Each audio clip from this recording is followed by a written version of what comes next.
Good evening to everybody. Welcome to news 360 special debate. నేను మూల శ్రీనివాస్. ఇంకా బీజేపీ అధిష్టానం తెలంగాణపై ప్రత్యేక ఫోకస్ పెట్టింది. అందులో భాగంగానే ఈరోజు బీజేపీ జాతీయ అధ్యక్షులు జేపీ నడ్డా తెలంగాణ బీజేపీ నేతలతో ఈరోజు హైదరాబాద్లో సమావేశం అవుతున్నారు. రాష్ట్రంలో కాంగ్రెస్ ప్రభుత్వ పనితీరుపై ప్రజల్లో వ్యక్తమవుతున్న వ్యతిరేకతను బీజేపీ వైపు మళ్లించేందుకు పార్టీ శ్రేణులకు జాతీయ అధ్యక్షులు జేపీ నడ్డా దిశానిర్దేశం చేయనున్నారు.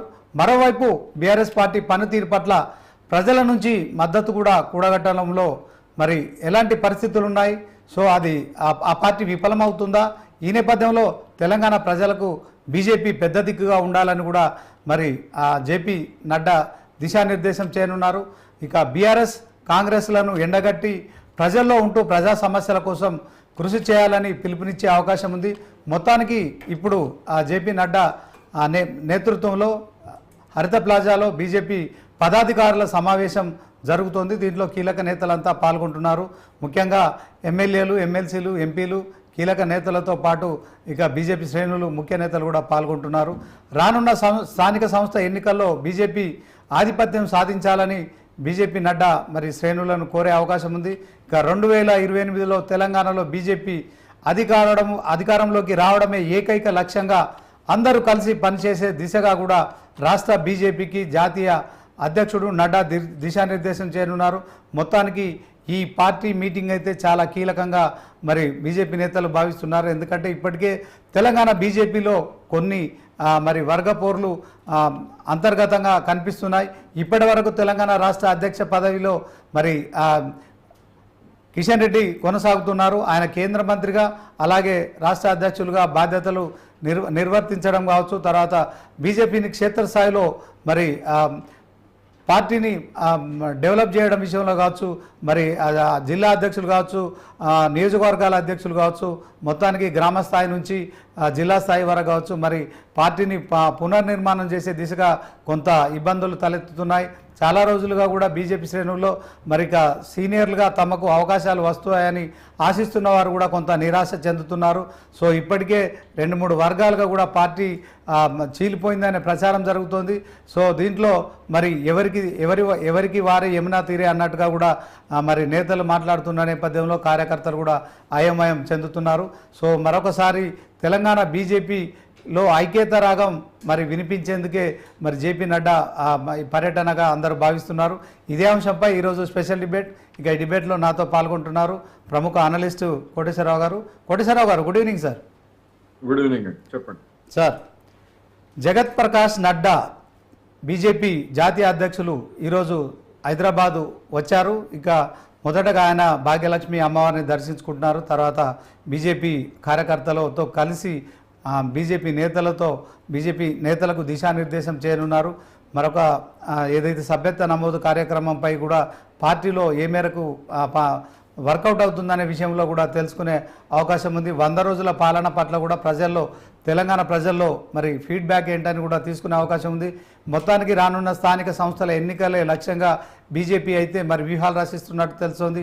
ఒకవైపు కాంగ్రెస్ పార్టీ 6 గ్యారెంటీలు అమలు చేయట్లేదు, ప్రజల్లో వ్యతిరేకత మరి ఆ పార్టీ ప్రభుత్వంపై కూడా ఉంటుందని చెప్పి కూడా మరి ఫీడ్బ్యాక్ వస్తున్న నేపథ్యంలో జేపీ నడ్డా పర్యటన అయితే కీలకంగా మారిందని చెప్పవచ్చు. మరొక వైపు ప్రధాన ప్రతిపక్షంగా ఉన్న బీఆర్ఎస్ పార్టీ కూడా ప్రజల్లో మరి ఆశించిన స్థాయిలో ప్రజల మద్దతు కూడా పెట్టట్లేదు.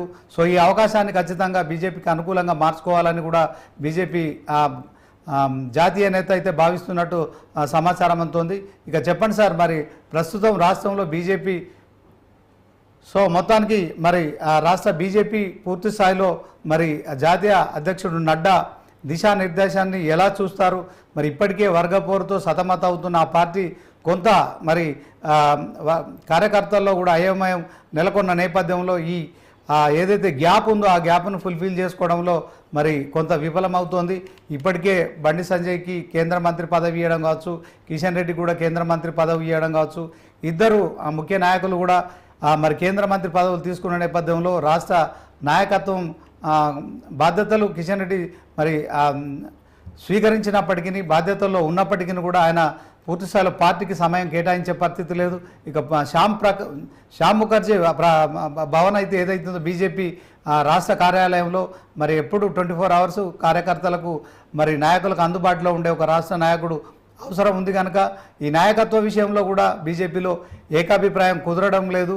ఇప్పటికే మరి బీఆర్ఎస్ పార్టీకి సంబంధించి మరి కేసీఆర్ అధ్యక్షులుగా ఉన్నారు, ఈ సంగతి మనకు తెలిసిందే. వర్కింగ్ ప్రెసిడెంట్గా మరి కేటీఆర్ ఉన్నారు.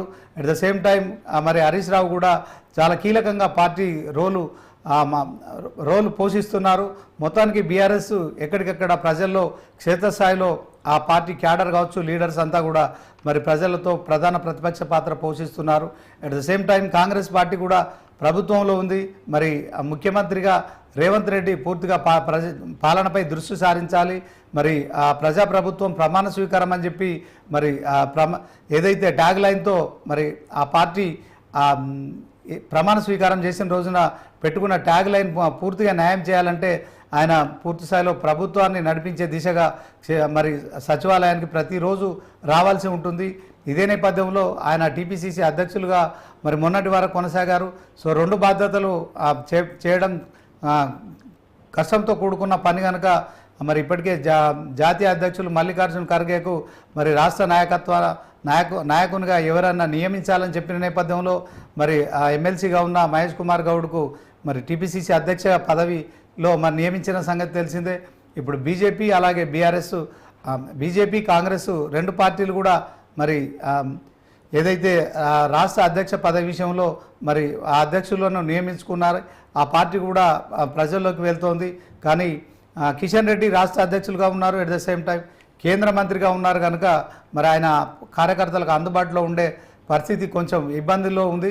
సో ఈ నేపథ్యంలోనే చాలా కాలంగా కూడా మరి పార్టీ అధికారంలోకి వచ్చిన తర్వాత మరి కేంద్రంలో 3వ సారి వచ్చిందని ఒకవైపు మరి పార్టీ శ్రేణుల్లో ఉత్సాహం ఉన్నప్పటికీ కూడా రాష్ట్ర అధ్యక్ష పదవిలో మరొకరిని నియమించకపోవడంతో కొంత నిరాశ నిస్పృహలు కనిపిస్తున్నాయి. మరి ఈ విషయంలో ప్రస్తుతం జేపీ నడ్డా పర్యటన తర్వాత పరిస్థితులు ఎలా ఉండబోతున్నాయి, మరి కోటేశ్వరరావు గారిని అనలిస్ట్ గారిని అడిగి తెలుసుకుందాం. కోటేశ్వరరావు సార్, చెప్పండి. బీజేపీ మరొకసారి తెలంగాణపై ఫోకస్ పెడుతోంది. రానున్న స్థానిక సంస్థల ఎన్నికల్లో ఎలాగైనా సరే ఖచ్చితంగా ఆధిపత్యం నిరూపించుకునేందుకు మరి ఆ పార్టీ వ్యూహాలు రచిస్తున్నట్టు తెలుస్తోంది. అందులో భాగంగానే మరి జగత్ ప్రకాష్ నడ్డా ఇప్పుడు హైదరాబాద్లో పర్యటిస్తున్నారు. రాష్ట్ర బీజేపీ నేతలతో మమేకమవుతున్నారు. దీని ద్వారా మరి ఇప్పటి వరకు వర్గపోరు ఉందని అంతర్గతంగా ప్రచారం జరుగుతున్న నేపథ్యంలో ఆ పార్టీ మరి ఐకమత్యంతో ఉండే పరిస్థితులు ఉండే అవకాశం ఉందా? చెప్పండి సార్. ఓ పార్టీ అధ్యక్షుడు, జాతీయ అధ్యక్షుడు వచ్చినప్పుడు సహజంగానే ఏ రాష్ట్రంలో అయినా కానీ ముఖ్యమైనటువంటి నాయకులతోనే కార్యకర్తలతోనే సమావేశాలు జరపడం అనేది కొత్తేమీ కాదు సార్. అదేవిధంగా ఆయా రాష్ట్రాల్లో ఉన్నటువంటి పరిస్థితులను బట్టి ప్రతిపక్ష పాత్ర పోషించేటువంటి చోట ఉత్సాహాన్ని కలిగించడానికి కూడా ప్రయత్నిస్తారు. అది ఆయా రాజకీయ పార్టీలకు ఉన్నటువంటి హక్కు, అవకాశం. దాన్ని మనం ఏం తప్పు పట్టక్కర్లేదు. అయితే నిజంగా అటువంటి ఉత్సాహం బీజేపీలో వస్తుందా రాదా అన్నదే ఇప్పుడున్నటువంటి ప్రశ్న. ఎందుకు అంటే కేంద్రంలో బీజేపీ 3వ సారి అధికారానికి వచ్చినప్పటికీ అది సొంతంగా పార్టీ బలం మీద సొంతంగా ప్రభుత్వాన్ని ఏర్పాటు చేయలేనటువంటి పరిస్థితిలో అది ఒక విధమైనటువంటి డిఫెన్స్ లో పడింది. నరేంద్ర మోడీ గారికి ఎదురు లేదు, నరేంద్ర మోడీ గారు ఏది చెప్తే అదే నడుస్తుంది అనేటువంటి ఒక భ్రమని గత ఎన్నికల వరకు, అంటే లోక్సభ ఎన్నికలకు ముందు వరకు కలిగించారు. కానీ అటువంటిది ఏమీ లేదు. నరేంద్ర మోడీ గారు కూడా చివరికి ఆయన పోటీ చేసినటువంటి వారణాసి నియోజకవర్గంలో కూడా కొద్దిపాటి మెజారిటీ తోటి, గతంతో పోలిస్తే కొద్దిపాటి మెజారిటీ తోటి సరిపెట్టుకోవాల్సి వచ్చిందనేటువంటిది అందరికీ తెలిసిందే.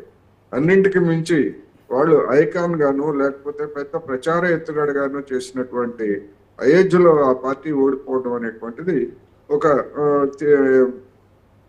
వాళ్ళకి తీవ్రమైనటువంటి ఒక ఎదురు దెబ్బ. ఎందుకు ఓడిపోయింది అనేటువంటి విషయాన్ని వాళ్ళు ఎక్కడ బయటికి చెప్పుకోలేనటువంటి పరిస్థితిని మనం చూస్తాం.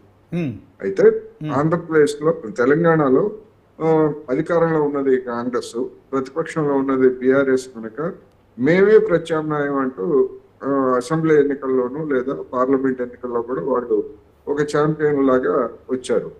అయితే 8 సీట్లతోటి వాళ్ళు ఆశించడం దానికి చాలా తక్కువ సీట్లు, తక్కువ ఓట్లతోటి అసెంబ్లీ ఎన్నికల్లో వాళ్ళు బోల్తా పడ్డారు. ఒకటైతే, రెండవది మేము పార్లమెంట్ ఎన్నికల్లో మా సత్తా చూపిస్తామని చెప్పేసి వాళ్ళు ప్రకటించారు. వాళ్ళు ఊహించిన దానికంటే ఒక విధంగా చెప్పాలంటే 8 స్థానాలు రావడం అనేటువంటిది అది అందరికీ తెలిసిందే. బీఆర్ఎస్ తన అభ్యర్థులకు ఓట్లు వేయించుకోకుండా కాంగ్రెస్ మీద ఉన్నటువంటి వ్యతిరేకతతోటి, ముఖ్యంగా కాంగ్రెస్ అంటే రేవంత్ రెడ్డి గారి మీద ఉన్నటువంటి వ్యతిరేకతతోటి రేవంత్ రెడ్డికి ఒక గుణపాఠం చెప్పాలనేటువంటి లక్ష్యంతో తాను ఓడిపోయినా సరే కాంగ్రెస్ గెలవకూడదు అనేటువంటి ఉద్దేశంతో అనేక చోట్ల బీజేపీకి ఓటు చేయించింది. దాని మేరకు బీజేపీ లబ్ధి పొందింది అనేది అందరికీ తెలుసు. అయితే ఈ లబ్ధితోటి రాబోయేటువంటి స్థానిక సంస్థల ఎన్నికల్లో బీజేపీ ఇదే హవాని అంటే పార్లమెంట్ ఎన్నికల్లో వచ్చినటువంటి సీట్ల మాదిరి కొనసాగిస్తున్నా లేదా అనేది పెద్ద ప్రశ్న.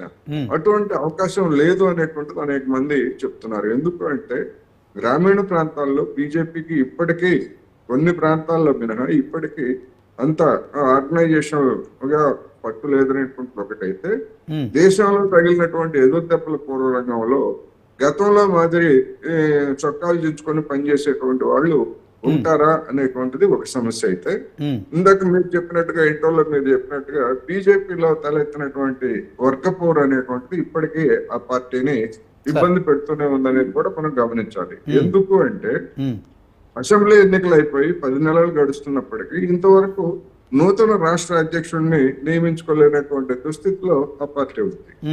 అదేవిధంగా లోక్సభ ఎన్నికలు జరిగి 3 నెలలు 100 రోజులు కూడా దాటిపోయింది.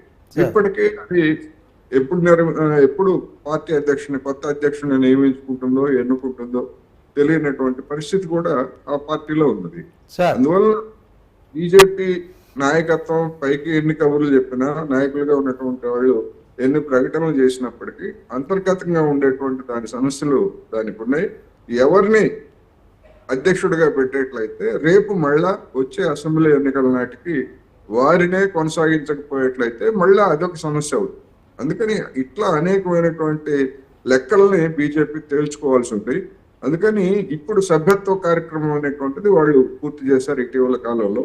ఆ సభ్యత్వం అనేటువంటిది కూడా పెద్దగా వారు ఆశించిన మేరకు అంత ఉత్సాహంగా కూడా జరిగినట్లు ఎక్కడ వార్తలు లేవు. సరే, అది వాళ్ళ పార్టీ ఆర్గనైజేషన్ వ్యవహారం, అంతర్గత వ్యవహారం కనుక గతంలో ఉన్నటువంటి సభ్యత్వానికి లేదా ఇప్పుడు సభ్యత్వం పెరిగిందా తరిగిందా అనేటువంటిది వాళ్ళు చెప్పాలి.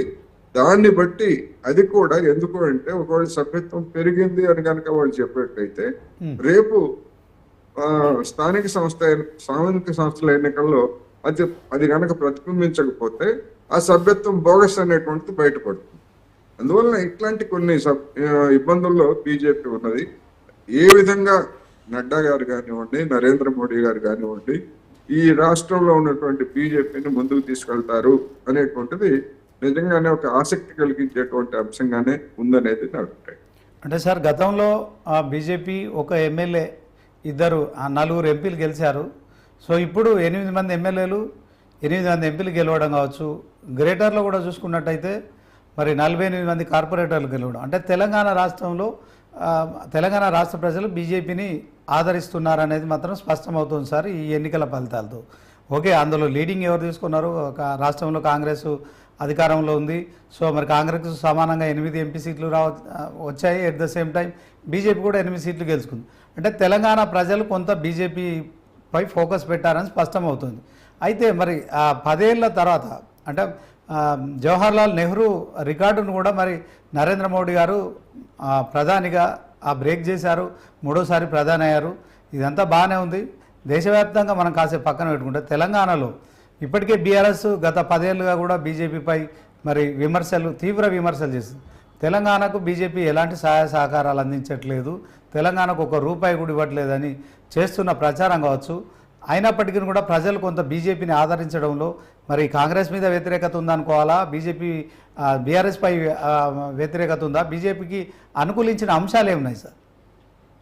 ఇప్పుడు జిహెచ్ఎంసీ ఎన్నికల్లో ఆనాడు ఉన్నటువంటి బీఆర్ఎస్ మీద ఉన్నటువంటి వ్యతిరేకత తోటి బీజేపీ లబ్ధి పొందనమాట వాస్తవం. గతంతో ఉన్నటువంటి కార్పొరేట్ స్థానాలతో పోలిస్తే అది గణనీయమైనటువంటి బలాన్ని పెంచుకుంది.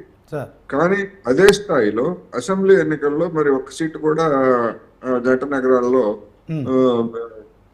రాలేదు. ఒక్క రాజాసింగ్ గెలవటం తప్ప మిగిలిన దాని ప్రభావం ఏమి చూపించలేదు ఆ కార్పొరేటర్లకు గెలిచిన దానికి అనుగుణంగా. అయితే మళ్ళా అసలు లోక్సభ ఎన్నికలకు వచ్చేసరికి ఈటల రాజేందర్ గెలవడం, అదేవిధంగా కిషన్ రెడ్డి మళ్ళీ గెలవడం అనేటువంటిది ఇక్కడ చూస్తే, అక్కడ మాధవీలత గారు ఓడిపోవడం అనేటువంటిది కూడా అంటే మిక్స్డ్ భిన్నమైనటువంటి ఫలితాలు దానికి వచ్చాయి.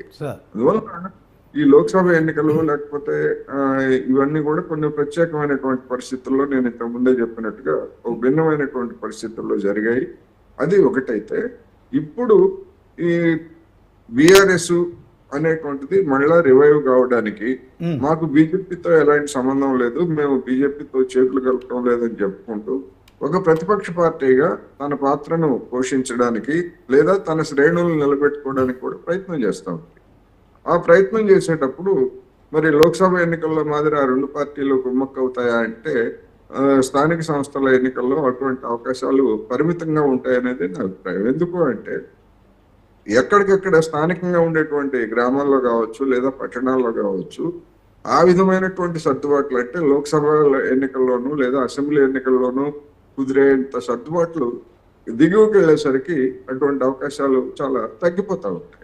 అందువల్ల నిజంగా అటువంటి ప్రయత్నం కనుక ఉండేట్లయితే ఏం జరుగుతుంది ఏంటనేటువంటిది చూడాలి. At the same time Congress party తాను చేసినటువంటి వాగ్దానాలని అన్నిటినీ అమలు జరపడంలో ఇప్పటి వరకు గడిచిన 10 నెలల్లో కేవలం పాక్షికంగా మాత్రమే అమలు జరిపింది.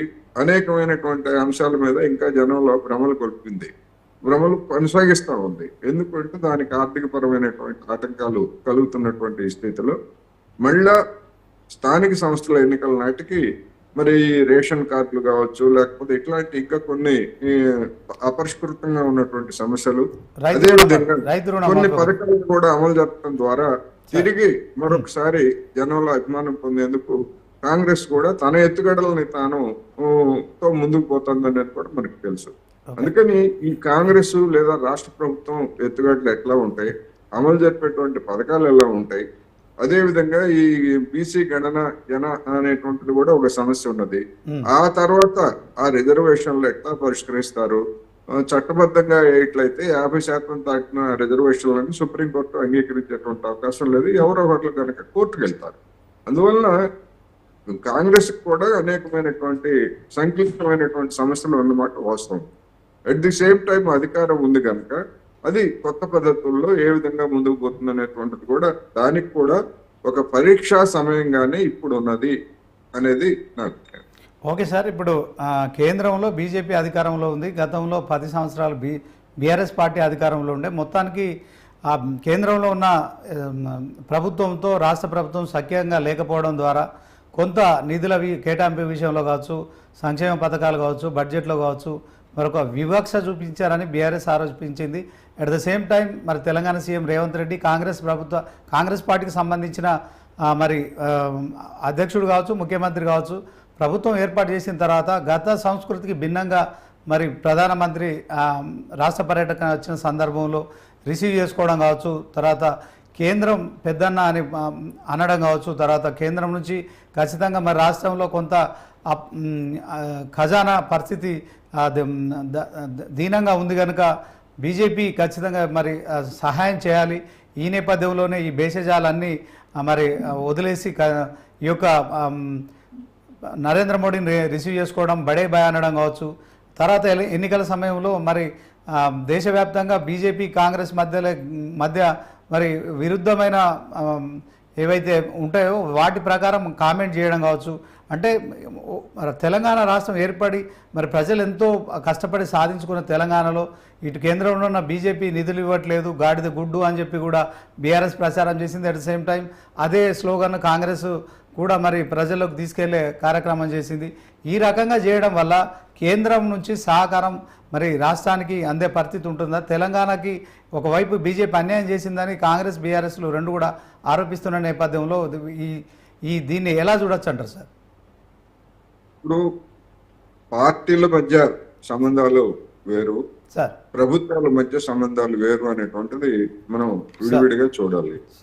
ఒక రాష్ట్ర ప్రభుత్వము కేంద్ర ప్రభుత్వం మధ్య ఉండేటువంటి సంబంధాలు చూసుకున్నప్పుడు మన దేశంలో భిన్నమైనటువంటి పార్టీలు రాష్ట్రాల్లో అధికారంలో ఉన్నాయి. ఒకే పార్టీ కేంద్రంలో అధికారంలో ఉంది. ఉదాహరణకు కేరళలో సిపిఎం నాయకత్వంలో ఉన్నటువంటి వామపక్ష ప్రభుత్వము అక్కడ అధికారంలో ఉన్నది.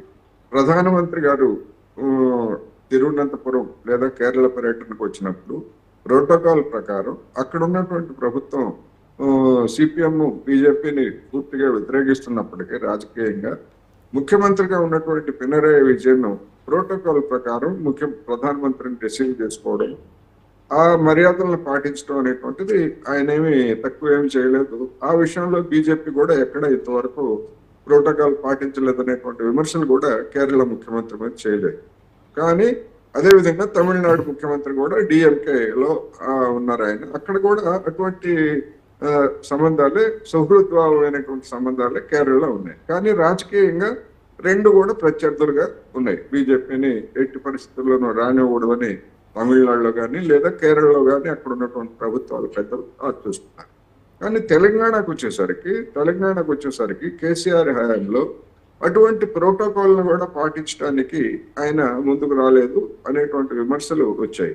కానీ రేవంత్ రెడ్డి గారు అలాంటి విమర్శలకు తావివ్వకుండా, అంటే తన వైపు నుంచి ఎలాంటి లోపం లేదు అని చెప్పేసి జనానికి చెప్పడానికి, అదే విధంగా అధికారికంగా కూడా చూపించడానికి కొన్ని ప్రయత్నాలు చేశారు. దానిలో భాగంగానే బడే భాయ్ అని, లేకపోతే ఇవన్నీ కూడా బడే భాయ్ అంటే పెద్దన్న అంటే అది గౌరవప్రదంగా అన్న మాటే తప్ప బీఆర్ఎస్ వాళ్ళు చెప్తున్నట్టు ఏదో బీజేపీకును మన రేవంత్ రెడ్డికి ఏదో సంబంధాలు ఉన్నాయి, పాత సంబంధాలు ఉన్నాయి, ఇవన్నీ కూడా రాజకీయం, అది వేరే అంశం. ఇక్కడ నేను చెప్తున్నా ఏంటంటే ఏమి చేసినప్పటికీ బడ్జెట్ లో, అంటే మొదటి బడ్జెట్ లో తెలంగాణకు రావాల్సినటువంటి నిధులు రాలేదు. అదేవిధంగా తెలంగాణకు రావాల్సినటువంటి పథకాలు కూడా రాలేదు. అపరిష్కృతంగా ఉన్నటువంటి పథకాల పాటుతో విభజన హామీలకు సంబంధించినటువంటి అంశాలు కూడా అమలు జరపలేదు అనేటువంటిది అందరికీ తెలిసిందే. అందుకని కేసీఆర్ ప్రోటోకాల్ పాటించకుండా వ్యతిరేకించినా అదే ఫలితము. బడే బాయ్ అంటూ ప్రోటోకాల్ పాటించి గౌరవ మర్యాదలకు లోటు లేకుండా రేవంత్ రెడ్డి గారు చూసినప్పటికీ బీజేపీ కేంద్రంలో ఉన్నటువంటి ప్రభుత్వం అదే చేసింది. అంటే పళ్ళుడు కొట్టుకోవడానికి ఏ రాయి అయితే అన్నట్టుగా ఏ విధంగా ప్రవర్తించినప్పటికీ తెలంగాణ పట్ల బీజేపీ అనేటువంటిది కేంద్ర ప్రభుత్వం కరుణించలేదు అనేటువంటి ఒకటి. నేను ఈ తెలంగాణ పట్లనే కాదు, పక్కనే ఉన్నటువంటి ఆంధ్రప్రదేశ్ పట్ల కూడా బీజేపీ అటువంటి వైఖరిని ఇంతవరకు ప్రదర్శించిన దాఖలాలు లేవు. ఎందుకు అంటే అక్కడ గతంలో బీజేపీని వ్యతిరేకించినటువంటి చంద్రబాబు నాయుడు గారు ఆ బీజేపీతో చేతులు కలిపి మొన్న అసెంబ్లీ, లోక్సభ ఎన్నికల్లో కలిసి పోటీ చేశారు, మంచి విజయం సాధించారు. సంయుక్తంగా అంటే రాష్ట్రంలో మంత్రులుగా బీజేపీ వాళ్ళు ఉన్నారు, అదేవిధంగా కేంద్రంలో తెలుగుదేశం వాళ్ళు మంత్రులుగా ఉన్నటువంటి మన అందరికీ తెలిసిందే. అయినా కానీ అమరావతి అభివృద్ధికి 50,000 కోట్ల రూపాయలు సాయం కావాలని చెప్పేసి కేంద్ర ప్రభుత్వాన్ని ముఖ్యమంత్రి చంద్రబాబు నాయుడు అడిగారు. కానీ మరి నరేంద్ర మోడీ గారు లేదా ఆర్థిక మంత్రి నిర్మలా సీతారామన్ గారు చేసింది ఏమిటి? దాన్నంతా మేము ఇవ్వము అనేటువంటి పక్కన పెట్టేసి మీకు 15,000 కోట్ల రూపాయలు ప్రపంచ సంస్థల ద్వారా అప్పు ఇప్పిస్తాము అని చెప్పారు. అంతే తప్ప ఒక్క పైసా కూడా గ్రాంట్ గా ఇస్తాము అమరావతి అభివృద్ధికి అనేటువంటిది కూడా వాళ్ళు ఏమీ చెప్పలేదు. అదేవిధంగా పోలవరం జాతీయ ప్రాజెక్టు, అది కేంద్ర ప్రభుత్వం నిర్మించేదే, కేంద్ర నిధులే. కానీ పోలవరానికి కూడా గత 5 సంవత్సరాల పాటు జగన్మోహన్ రెడ్డి గారు నిర్లక్ష్యం చేస్తే ఎందుకు నిర్లక్ష్యం చేస్తారని అడగలేదు. ఇప్పుడు ఈ పార్టీల కూటమి ప్రభుత్వమే ఉన్నప్పటికీ గతంలో పెరిగినటువంటి, గత అంచనాలకు మించి పెరిగినటువంటి అంచనా ఖర్చుని ఇంతవరకు కేంద్ర ప్రభుత్వం ఆమోదించలేదు. అదే 30-35 వేల కోట్ల రూపాయల మేరకు మునిగిపోయేటువంటి గిరిజనేతరులకి, ఆ ప్రాంత ప్రజలందరికీ కూడా నష్టపరిహారం ఇవ్వాలి. ఇంతవరకు ఆ నష్టపరిహారాన్ని కూడా తేల్చలేదు. అందువల్ల కేంద్ర ప్రభుత్వంలో ఉన్నటువంటి బీజేపీ పెద్దలు అన్ని రాష్ట్రాల పట్ల ఒకే విధమైనటువంటి వివక్షను ప్రదర్శిస్తున్నారు, ముఖ్యంగా 2 తెలుగు రాష్ట్రాల పట్ల. ఈ పూర్వ రంగంలో ఇన్ని విమర్శలు ఎదుర్కొంటున్నటువంటి పార్టీ జేపీ నడ్డా గారు వచ్చి మీటింగులు పెట్టినా, లేదా కొత్త అధ్యక్షుడిని తీసుకొచ్చినా, ఇంకోటిని తీసుకొచ్చినా కానీ తెలంగాణలో వచ్చినటువంటి విమర్శలను తిప్పికొట్టడానికి వాళ్ళు తమ చిత్తశుద్ధిని ఏ విధంగా నిరూపించుకుంటారు అనేటువంటిది రాబోయే రోజుల్లో చేయాల్సి. Yes. ఆ చేయడానికి ఈ బడ్జెట్ అయిపోయింది. రేపు మళ్ళా మార్చిలో బడ్జెట్ ప్రవేశపెడతారు. ఆ బడ్జెట్ నైనా ఈ బడ్జెట్ వర్తమాన బడ్జెట్ లో జరిగినటువంటి అన్యాయాన్ని సరిదిద్ది గణనీయమైనటువంటి నిధులు కేటాయిస్తే రేపు మార్చి తర్వాతే కదా ఎట్లాగో స్థానిక సంస్థల ఎన్నికలు కూడా జరిగేది. మరి ఆ ఎన్నికల్లో చెప్పుకోవడానికి ఒక పాయింట్ ఉంటది. సార్ అది కూడా లేకపోయేట్లయితే బీజేపీకి ఉన్నటువంటి పాయింట్ ఏమిటి అన్నదే ప్రశ్న. ఓకే సార్, సరిగ్గా ఏడాదిన్నర క్రితం చూసుకున్నట్టయితే బీఆర్ఎస్ వర్సెస్ బీజేపీ అన్నట్టుగా తెలంగాణలో రాజకీయాలు నడిచాయి. బండి సంజయ్ కూడా ప్రజా సంగ్రామ యాత్ర పేరుతో 5 పర్యాయాలు మరి రాష్ట్ర వ్యాప్తంగా ఆయన పాదయాత్ర చేశారు. సో బీజేపీ కొంత అప్పుడు పుంజుకుంది. ఇక బీఆర్ఎస్ ప్రభుత్వంలో వ్యతిరేకత ఉంది ప్రజల్లో, రానున్నది బీజేపీ ప్రభుత్వమేనని చెప్పి కూడా బండి సంజయ్తో పాటు మరి బీజేపీ నేతలంతా చెప్పారు. కానీ ఎందుకని సడన్గా కాంగ్రెస్ పుంజుకుంది? దీంట్లో బీజేపీ వైఫల్యం ఏంటి? రాష్ట్ర అధ్యక్షుడిగా బండి సంజయ్ని మార్చిన ఫలితమే ఇలా జరిగిందంటారా? ఇప్పుడు ప్రభుత్వం కాంగ్రెస్ ప్రభుత్వం ఏర్పాటు చేయడానికి కూడా మరి ఈ బీజేపీలో జరిగిన ఏదైతే మార్పులనే అనుకోవచ్చా సార్? బీజేపీ బండి సంజయ్ గారు కానివ్వండి లేదా మరికొంతమంది నాయకులు కానీ నోటి దురుస్తనంతో చెప్పినటువంటి మాటలు, వ్యవహరించినటువంటి తీరుని తెలంగాణ ప్రజలు చూశారు. అదేవిధంగా లిక్కర్ స్కామ్ కేసులో తెలుగుదేశం బీఆర్ఎస్ పార్టీను బీజేపీ కుమ్మక్కైంది, అందుకనే కవితని అరెస్ట్ చేయలేదు అనేటువంటి అంశాన్ని బలంగా తీసుకోవడంలో కాంగ్రెస్ సక్సెస్ అయింది.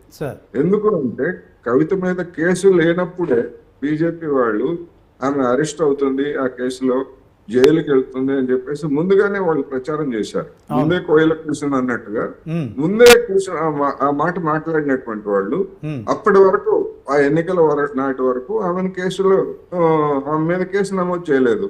అందుకని ఇదంతా కూడా బీఆర్ఎస్ బీజేపీ కలిసి ఆడుతున్నటువంటి నాటకం, కొమ్మక్కు అనేటువంటిది జనం కూడా నమ్మారు. ఆ కారణంగానే బీజేపీకి రెండోది సంస్థాపరంగా హైదరాబాద్ లాంటి కొన్ని చోట్ల లేదా కొన్ని పరిసర ప్రాంతాల్లో ఉన్నటువంటి కొన్ని ప్రాంతాల్లో ఉన్నటువంటి బలం తప్ప గ్రామీణ ప్రాంతాల్లో అది ఆశించిన మేరకు లేదు. కానీ ఉత్తర జిల్లాల్లో కొంత మేరకు ఈ మత తత్వాన్ని ముందుకు తీసుకురావడం లేదా కొన్ని స్థానికమైనటువంటి కారణాలతోటి కొంత పట్టు ఉన్నది అక్కడ. కానీ మిగిలినటువంటి అత్యధిక ప్రాంత రాష్ట్రంలో గ్రామీణ ప్రాంతాల్లో దానికి సంస్థాగతంగా బలం లేకపోవడం అనేటువంటిది ఒక ఓటమికి దారితీసినటువంటి ప్రధాన కారణం. రెండోది తెలంగాణకు ఏమి మేలు చేస్తారు అనేటువంటి విషయంలో బీజేపీ పెద్దలు ఎలాంటి గట్టి హామీ ఇవ్వలేదు. రెండోది మేము సంక్షేమ పథకాలకి మేము అనుకూలం కాదు, వ్యతిరేకం, మేము జనాన్ని ఆకర్షించడానికి మేము సంక్షేమ పథకాలు మేము ప్రకటించము అని చెప్పేసి తీసుకున్నటువంటి వైఖరి కూడా జనానికి నచ్చలేదు. అందుకనే కాంగ్రెస్ ఆ విషయంలో ప్రకటించినటువంటి పథకాలని ఒక మేరకు ఆకర్షించగలిగింది.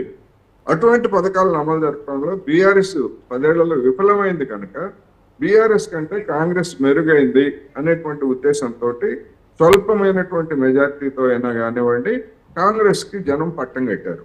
కానీ బీజేపీ వైపు నుంచి అలాంటి సంక్షేమ పథకాల గురించి కానీ లేదా వాటికి సంబంధించినటువంటి ఎజెండా కానీ లేదా ఎన్నికల ప్రణాళిక కానీ లేని కారణంగా దాన్ని జనం తిరస్కరించారు. రాబోయేటువంటి రోజుల్లో కూడా అసెంబ్లీ ఎన్నికలు కానివ్వండి స్థానిక సంస్థల ఎన్నికలకు కానీ అదే విధమైనటువంటి పరిస్థితి ఆ పార్టీకి ఉంటుంది. ఒకవేళ దాన్ని అధిగమించడానికి మేము అది చేస్తాము ఇది చేస్తాము అని కనుక బీజేపీ చెప్పేట్లయితే మరి మీరు ఇప్పటికే అధికారంలో ఉన్నటువంటి రాష్ట్రాల్లో మరి ఈ పథకాలను ఎందుకు అమలు జరపలేదు అనేటువంటి ప్రశ్న జనం నుంచి వస్తుంది. కాంగ్రెస్ బీఆర్ఎస్ పార్టీలు కూడా దాన్ని అడుగుతాయి. అందుకని ఒక విధంగా చెప్పాలంటే అన్ని విధాలుగా కూడా బీజేపీ ఇరకాటంలో ఉన్నది కొన్ని విషయాల్లో, ముఖ్యంగా సంక్షేమ పథకాల విషయంలో. అందుకని దానికి ఎట్లా చేస్తారు, మరి ఏ విధమైనటువంటి మంత్రదండంతో ముందుకెళ్తారా, ఎట్లా వెళ్తారు స్థానిక సంస్థల్లో అనేది మనం చూడాలి. ఓకే సార్, ఇప్పుడు 2 కేంద్ర మంత్రులు ఉన్నారు రాష్ట్రం నుంచి, మరి ఎంపీలుగా గెలిచిన వాళ్ళు కిషన్ రెడ్డి కావచ్చు, బండి సంజయ్. వీళ్ళిద్దరు కూడా మరి ఇటు ప్రధాని నరేంద్ర మోడీ కావచ్చు, అలాగే హోంశాఖ మంత్రి అమిత్ షాతో పాటు జాతీయ అధ్యక్షుడు నడ్డాతో మరి చాలా సన్నిహితంగా ఉంటారు. రాష్ట్రానికి మరి బీజేపీ కాంగ్రెస్లో ఒకవైపు తీవ్ర విమర్శలు చేస్తున్నారు, గాడిద గుడ్డిచ్చిరు కేంద్రంలో ఉన్న సర్కార్ అని చెప్తున్న నేపథ్యంలో వీళ్ళు మరి వీళ్ళు కూడా మేము 8 లక్షల కోట్లు ఇచ్చినాం గత 10 ఏళ్లలో రాష్ట్రానికని చెప్పడం కావచ్చు. ఇటు బీఆర్ఎస్ వాదన నమ్మాలా, బీజేపీ వాదన నమ్మాలా, కాంగ్రెస్ చెప్తుంది నమ్మాలా? ప్రజలు అసలు ఒక కన్ఫ్యూజన్లో మాత్రం ఉన్నారని చెప్పొచ్చా సార్? ఇప్పుడు కేంద్ర ప్రభుత్వము కొన్ని స్కీములని అమలు జరుపుతా ఉంది. ఆ స్కీమ్స్ అనేటువంటివి ఒక రాష్ట్రం కాదు, వివిధ అన్ని రాష్ట్రాలకు, అన్ని కేంద్ర పాలిత ప్రాంతాలకు కూడా వాటిని ఇంప్లిమెంట్ చేస్తుంది. ఆ విధంగా ఇంప్లిమెంట్ చేసినటువంటి వాటిలో రోడ్లు కావచ్చు, లేకపోతే ఇంకోటి కావచ్చు, అవి మిగతా రాష్ట్రాలతో పాటు తెలంగాణకు కూడా ఇచ్చారు తప్ప తెలంగాణకు ప్రత్యేకంగా జాతీయ రహదారులు ఏమీ ఇవ్వలేదు. అదేవిధంగా తెలంగాణకి మాత్రమే ప్రత్యేకమైనటువంటి పథకాలు ఏమీ అందులో లేవు. అందుకనే 2 మంత్రులు ఉన్నారా లేకపోతే 4 మంత్రులు ఉన్నారా అనేటువంటి సమస్య కాదు. ఉత్తరప్రదేశ్ లో స్వయంగా ప్రధానమంత్రి నరేంద్ర మోడీ గారే ఉత్తరప్రదేశ్ నుంచి ప్రాతినిధ్యం వహిస్తున్నారు. మరి ఆయన తర్వాత ఆయనంతటి గొప్ప నాయకుడు, బుల్డోజర్ నాయకుడు అని చెప్పేసి చెప్పుకున్నటువంటి యోగి ఆదిత్యనాథ్ ఉన్నాడు. కనీసం ఒక 12 మంది మంత్రులు ఉత్తరప్రదేశ్ నుంచి కేంద్రంలో ఉన్నారు. వాళ్ళెవ్వరు కూడా మొన్నటి ఎన్నికల్లో అక్కడ బీజేపీని గెలిపించడంలో వాళ్ళెవ్వరికి కూడా సాధ్యం కాలేదు. గతంలో ఉన్నటువంటి సీట్లన్నింటినీ పోగొట్టుకుంది అయోధ్యతో సహా. అందుకని మంత్రులు ఎంతమంది ఉన్నారు, వాళ్ళు ఏం చేస్తారు అంటే మంత్రులు ఆ విధంగా ఒక పార్టీని గెలిపిస్తారు అని అనుకుంటే పొరపాటు. ఆ విధమైనటువంటి భారతదేశంలో అటువంటి పరిస్థితులు లేవు. మంత్రులు ఉన్నంత మాత్రాన వాళ్ళ దగ్గర ఏదో మంత్రదండం ఉందని వాళ్ళు గెలిపిస్తారని ఏ పార్టీని అనుకోలేము. అలా అనుకున్నట్లయితే మరి కాంగ్రెస్ 2014లో అనేక మంది అన్ని రాష్ట్రాల్లో మంత్రులు ఉన్నారు. కనీసం ప్రతిపక్ష హోదాకు అవసరమైనటువంటి సంఖ్యలో సీట్లను కూడా తెచ్చుకోలేకపోయింది కదా. అందుకని బీజేపీ కూడా అటువంటి పరిమితులు ఉన్నాయి. బీజేపీకి కూడా అదే జరుగుతూ ఉంది. అందుకని ఇద్దరున్నా కానీ రాష్ట్ర రాజకీయాల మీద వాళ్ళు పెద్దగా ప్రభావితం చూపగలిగినటువంటి స్థితిలో లేరు అనేది మాత్రం స్పష్టం. ఓకే సార్, ఇప్పుడు జేపీ నడ్డా జాతీయ అధ్యక్షులు రాష్ట్ర పర్యటనలో రాష్ట్ర నేతలతో ఈ మమేకం అవడం, మీటింగ్లో పాల్గొనడం, దిశానిర్దేశం చేయడం అనేది చాలా సహజమైన ప్రక్రియ, మీరు చెప్పినట్టు ఒప్పుకుంటాం. అయితే కేంద్రంలో మరి 3వ సారి అధికారంలో ఉంది, తెలంగాణ నుంచి కాంగ్రెస్ ప్రభుత్వం అధికారంలో ఉంది, ప్రధాన ప్రతిపక్షంగా బీఆర్ఎస్ ఉంది. సో వీళ్ళు విమర్శలు చేస్తున్నప్పటికీ కూడా ఆ విమర్శలకు సరి అయిన రీతిలో జవాబు చెప్పలేని పరిస్థితి ఎందుకు నెలకొంది? ఒకవేళ స్థానిక సంస్థల ఎన్నికల్లో వాళ్ళు కనుక ఖచ్చితంగా మరి ఏదైతే ఆధిపత్యం కావాలని కోరుకుంటున్నారో ఆ దిశగా ఆ బీజేపీ ప్రభుత్వం ఎలాంటి చర్యలు చేపడితే బాగుంది? ముఖ్యంగా మరి ఉద్యోగాల విషయంలో మరి యువతలో పూర్తి స్థాయిలో ఒక అసంతృప్తి అయితే నెలకొంది. ఇది అన్ని ప్రభుత్వాలకు ఈ సెగ తగులుతోంది. ఎట్ ద సేమ్ టైం ఖాళీలు భర్తీ చేయడం కావచ్చు, యువతకు ఉద్యోగ ఉపాధి అవకాశాలు కల్పించడంలో విఫలమవుతున్నాయి. సో మరి బాధ్యతాయుతమైన పెద్దన్న పాత్ర పోషించాల్సిన బీజేపీ ప్రభుత్వం ఈ విషయంలో ఏం చేయాలండి? ఇప్పుడు ఆ పార్టీ చెప్పినట్టుగా నిరుద్యోగాన్ని పరిష్కరించడంలో లేదా నిరుద్యోగాన్ని తగ్గించడంలో విఫలమైంది. 10 ఏళ్ల క్రితం నిరుద్యోగుల కంటే ఇప్పుడున్నటువంటి నిరుద్యోగులు దేశం మొత్తం మీద పెరిగారు అనేటువంటిది అందరికీ తెలిసిందే. అదేవిధంగా ధరల పెరుగుదల అనేటువంటిది కూడా మనకు తెలిసిందే.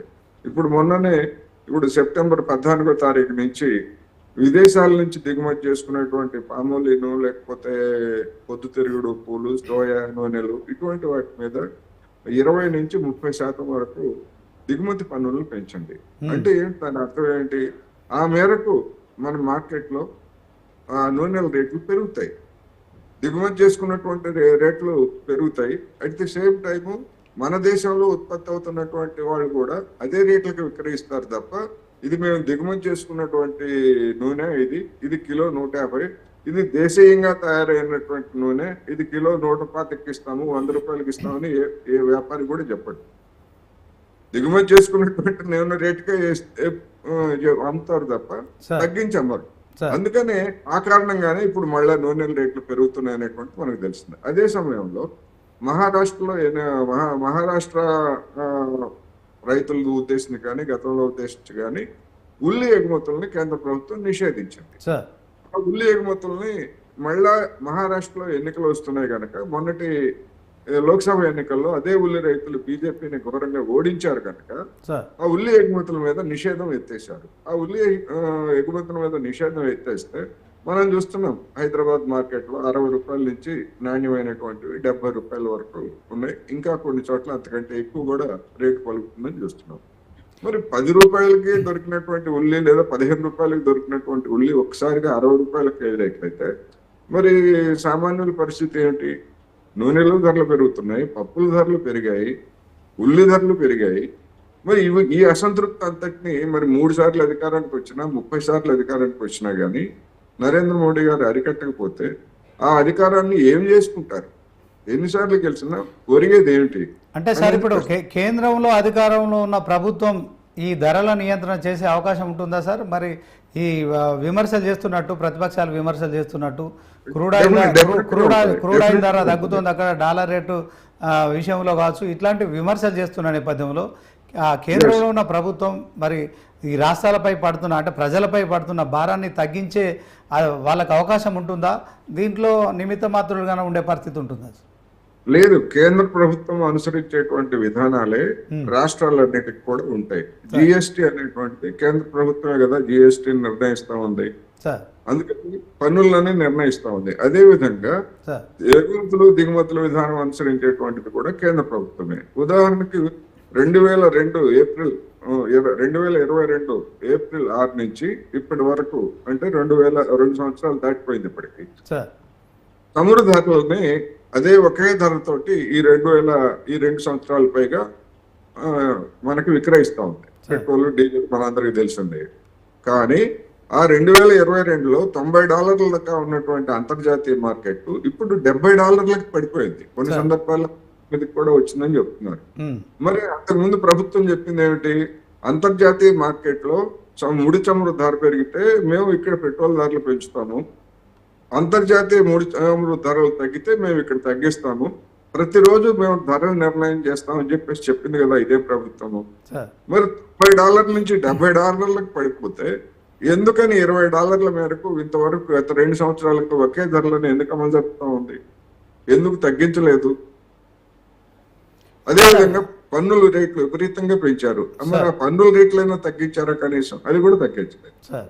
అంటే జనం జేబుల నుంచి ఒక విధంగా దోపిడీ జరుగుతా ఉంది. ఒక బ్యారెల్ ధర $10 తగ్గితే ₹1,00,000 కేంద్ర ప్రభుత్వానికి ఆదా అవుతుంది. ఆ విధంగా అంతర్జాతీయ ధరలు తగ్గటం వల్ల కేంద్ర ప్రభుత్వానికి ఆదా కావడంతో పాటు మన దగ్గర నుంచి అధిక ధరలను వసూలు చేస్తా ఉంది. ఇప్పుడు ప్రభుత్వమే అధిక ధరలను వసూలు చేస్తున్నప్పుడు ఈ ప్రైవేట్ వాళ్ళు దోపిడీ చేస్తున్నారని జనం ఏ విధంగా ప్రైవేట్ వాళ్ళు విమర్శించగలరు? ప్రభుత్వమే దోపిడీదారుగా ఉంది పెట్రోల్ ధరల విషయంలో. అందుకని బీజేపీ ఇటువంటి వాటన్నింటికి సమాధానం చెప్పేటువంటి స్థితిలో ఇవాళ లేదు. అదేవిధంగా make in India, made in India అని చెప్పేసి చెప్పింది. మరి make in India, made in India అనేటువంటిది ఎక్కడుంది? ఎగుమతులు ఎన్ని పెరిగాయి? వస్తోత్పత్తి ఎంత జరుగుతూ ఉంది? ఎన్ని పెరిగాయంటే వాళ్ళ దగ్గర సమాధానం ఉండదు. ఒట్టి కబుర్లు చెప్పడం తప్ప మరొకటి.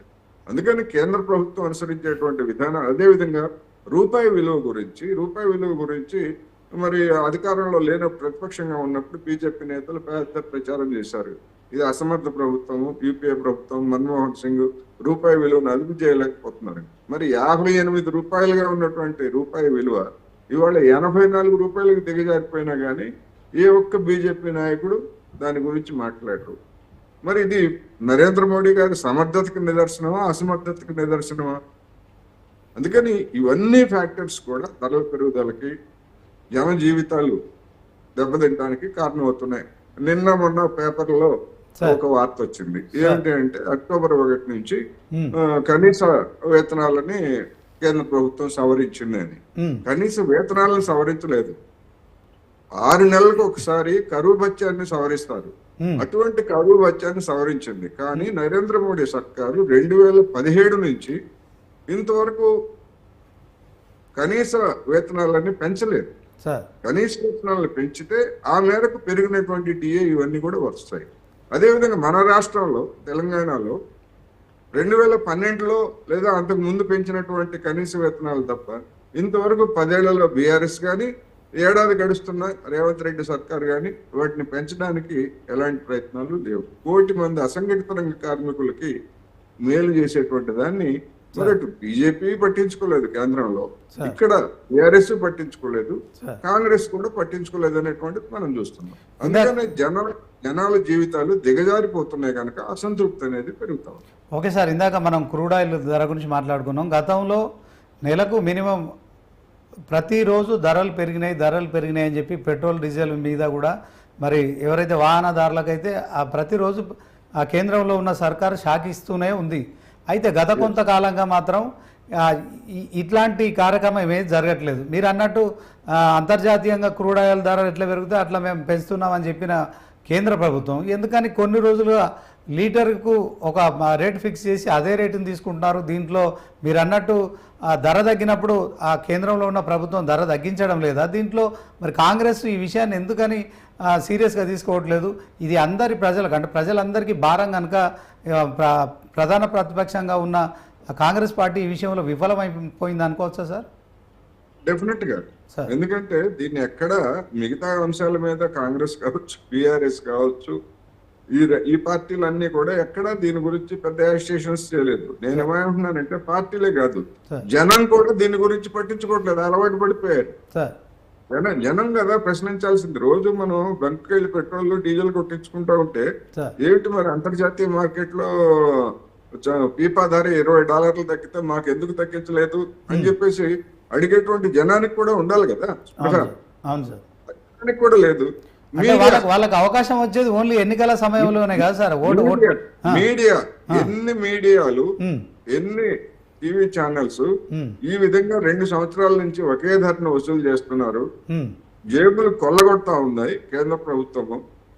ఎందుకని ఇట్లా చేస్తున్నారు అనేటువంటి ఒక్క మీడియా ఛానల్ అయినా కానీ మరి దీని మీద చర్చలు పెట్టిందా ఇంతవరకు? ఎందుకని పెట్టలేదు అంటే మీడియాకి పట్టలేదు, పార్టీలకి పట్టలేదు, భారాన్ని అనుభవించేటువంటి జనానికి కూడా పట్టలేదు. అందుకని ఏం చేస్తారో చూద్దాం. మళ్ళీ శ్రీలంక పరిస్థితి లేదా బంగ్లాదేశ్ లాంటి పరిస్థితి వచ్చినప్పుడు అప్పుడు చూసుకోవచ్చులే అన్నట్టుగా వీళ్ళు ఇష్టారాజ్యంగా కొనసాగుతారు. ఈ రోజు బండి సంజయ్ కూడా అదే కామెంట్ చేశారు సార్. శ్రీలంక పరిస్థితులు తెలంగాణలో వస్తాయని కూడా ఆయన చెప్పాడు. ఆయన కామెంట్ చేయడం అయితే మరి కొంత మేము ఇప్పుడు మనం మాట్లాడుకున్న దానికైతే అది మరి మ్యాచ్ కావట్లేదు. ఎందుకంటే బాధ్యత తీసుకోవాల్సిన వాళ్ళే బాధ్యత రహితంగా ఉండడం కావచ్చు. ప్రధాన ప్రతిపక్షమైన కాంగ్రెస్ ఈ విషయంలో మరి కేవలం విమర్శలు అంటే ప్రజలకు అవసరమైనవి కాకుండా కేవలం రాజకీయాలకు మాత్రమే ప్రాతినిధ్యం ఇవ్వడం కావచ్చు. ప్రజలకు జేబులకు చిల్లులు పెడుతున్న కేంద్ర ప్రభుత్వం మీద మరి పూర్తి స్థాయిలో ఒక కార్యాచరణ చేయకపోవడం అనేది కాంగ్రెస్ వైఫల్యంగా మనం చూడొచ్చు అంటారు. డెఫినెట్ గా ఒక కాంగ్రెసే కాదు, ప్రాంతీయ పార్టీలుగా ఉన్నటువంటి బీఆర్ఎస్ కావచ్చు, ఆమ్ ఆద్మీ కావచ్చు, ఇటువంటి పార్టీలన్నీ కూడా పట్టించుకోవట్లేదు. వామపక్షాలు గతంలో వామపక్షాలు పిలుపులు ఇస్తే వాహనాల్లో వెళ్ళేటువంటి వీళ్ళకి ఏం పని పాటలు ఏమీ లేవు, ఇట్లాంటి పిలుపులు ఇస్తారు, మా పనులు జడగొడుతున్నారు, ధర్నాలు అంటారు అంటే చెప్పేసి విసిగించుకున్నటువంటి వాళ్ళు ఉన్నారు. మరి నేను అందుకే చెప్తాను, జనం పట్టించుకోవాలి. అల్టిమేట్ గా రోజు మన జేబుల్లో గొల్లయ్యేది మన జేబులు తప్ప పార్టీల జేబులు కాదు కదా. జనం పట్టించుకోవాలి. జనం ఎందుకు అడగట్లేదు, మీడియా ఎందుకు నిలదీయట్లేదు, ఇవన్నీ ప్రశ్నలు. ఓకే సార్, అంటే మన దేశానికి స్వాతంత్రం వచ్చి 78 ఏళ్ళు అయిపోయింది సార్. 50 సంవత్సరాలు కాంగ్రెస్ అధికారంలో ఉంది.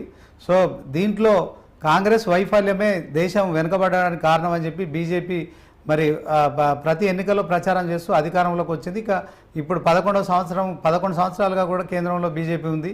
అయితే ప్రజలు ఆశించిన విధంగా అక్కడ దేశంలో కావచ్చు, ఇక్కడ రాష్ట్రంలో ఏమైనా మార్పులు ఏమైనా కనిపించినాయా సార్? మరి ఒకవైపు కరోనా లాంటి విపత్కర పరిస్థితుల్లో బీజేపీ కేంద్రంలో ఉండడం ద్వారానే మరి పూర్తిగా దేశ ఆర్థిక వ్యవస్థను మేమే కాపాడామని చెప్తున్నారు. అట్ ద సేమ్ టైం విపక్షాలు అదే క్రమంలో 100 లక్షల కోట్ల అప్పులు చేశారని కూడా విమర్శలు చేస్తున్నాయి. అసలు ఒక వాదనకు మరొక వాదనకు అసలు పొంతం లేకుండా చేస్తున్న ఈ వ్యవస్థలో సోషల్ మీడియాలో వస్తున్న వార్తలు కావచ్చు, జనం ఎలా దీన్ని ఏ పార్టీని తీసుకోవచ్చు అంటారు ప్రాతిపదికన? ఇప్పుడు కాంగ్రెస్ పాలన దేశాన్ని వెనుకబడి పట్టించింది అనేటువంటిది ఒక వాస్తవం. కాంగ్రెస్ అనుసరించినటువంటి విధానాలు ఈ అనేకమైనటువంటి దరిద్రాలకు కారణం.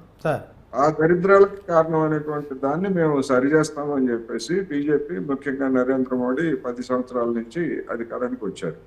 వీళ్ళు చేసింది ఏమిటి? ఇంకా దేశాన్ని ఒక విధంగా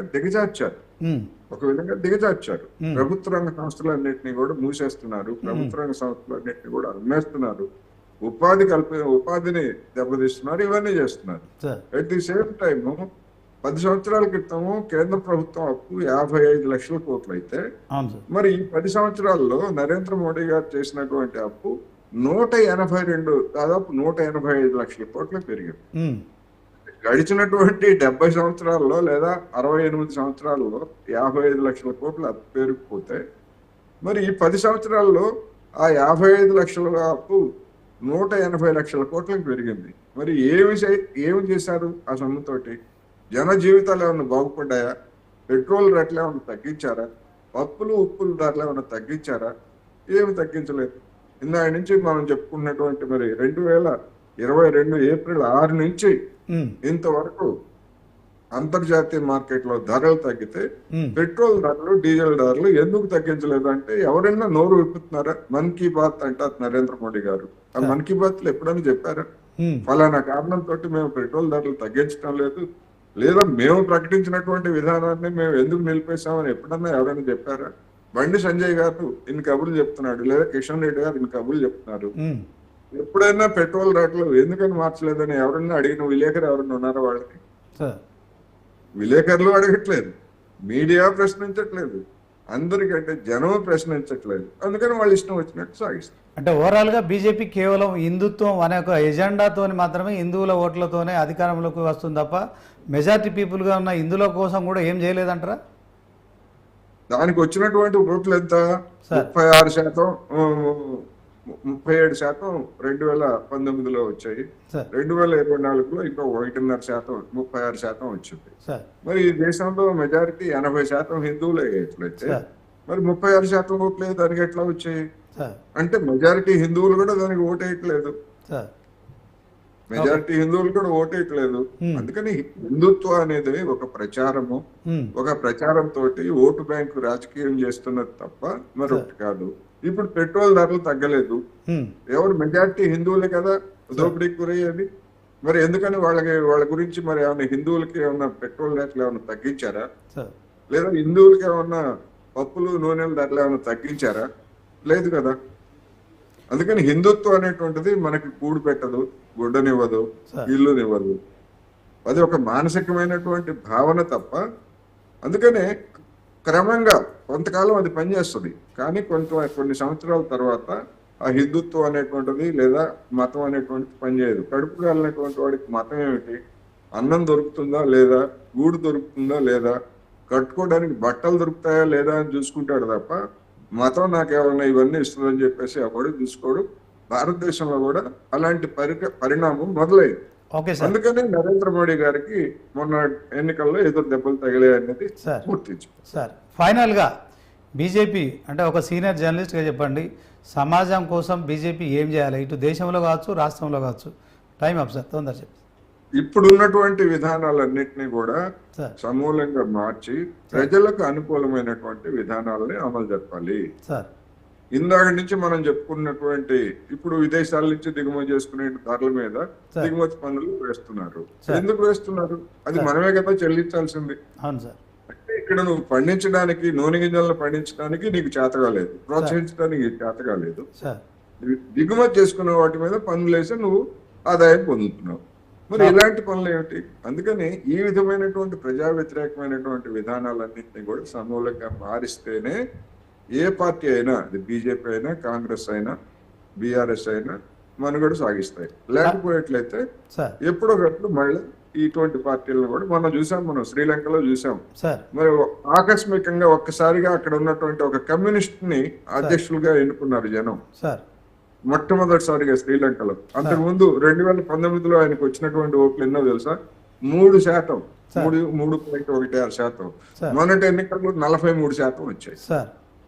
అందుకని అలాంటి పరిణామాలు ఎందుకు జరుగుతాయంటే ప్రభుత్వాల వైఫల్యాల వల్లే జరుగుతాయి. Okay sir, thank you for participating. ఇది ఇవాళ స్పెషల్ డిబేట్. ఇక తెలంగాణలో బీజేపీ మరొకసారి క్యాడర్ను, లీడర్ను ఉత్సాహపరిచేందుకు కూడా మరి జేపీ నడ్డా నాయకత్వంలో ఒక సమావేశం జరుగుతోంది. అయితే రాష్ట్రంలో పూర్తిగా మరి కేవలం క్యాడర్తో కాకుండా ప్రజలతో మమేకమయ్యే కార్యక్రమాలు చేపట్టాలి, ఖచ్చితంగా ప్రజా సంక్షేమం కోసం మరి కేంద్రంలో ఉన్న బీజేపీ పాటుపడాలనే అభిప్రాయాన్ని అనలిస్ట్ కోటేశ్వరరావు గారు వ్యక్తం చేశారు. ఇది వాటి స్పెషల్ డిబేట్. చూస్తూనే ఉండండి న్యూస్ 360.